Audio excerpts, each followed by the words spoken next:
సామాజిక తెలంగాణ సాధన కోసం నేను కట్టుబడి ఉన్నా అన్న. దానిలో తప్పేముంది? అసలు నాకు జన్మనిచ్చినటువంటి నా తండ్రి, ఈ ప్రాణాన్ని భిక్షగా ఇచ్చినటువంటి నా తండ్రి, ఆయన చిటికెన వేలు పట్టుకొని నేను ఓనమాలు నేర్చుకున్న ఉద్యమాలు ఎట్లా చేయాలని. ఆయన చిటికెల వేలు పట్టుకొని ప్రజలంటే ఏంది, ప్రజా సమస్యలు అంటే ఏంది, ఎందుకోసం దాని మీద గలమెత్తాలని చెప్పి నేను నేర్చుకున్నా.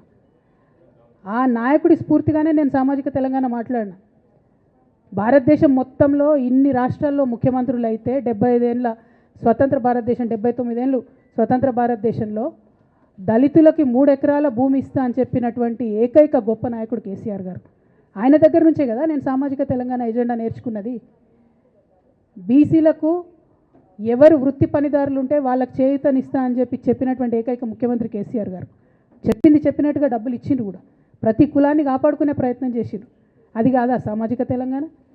నేను మే 1 నాడు లేబర్ డే రోజు మాట్లాడితే దాన్ని చిల్వలు పలువలు చేసి సామాజిక తెలంగాణ పేరుతోని కవిత పార్టీ పెడుతుందని చెప్పి నేను నిన్న చెప్పిన 2 పేర్లు పని కట్టుకొని నా మీద దుష్ప్రచారం చేసిండ్రు.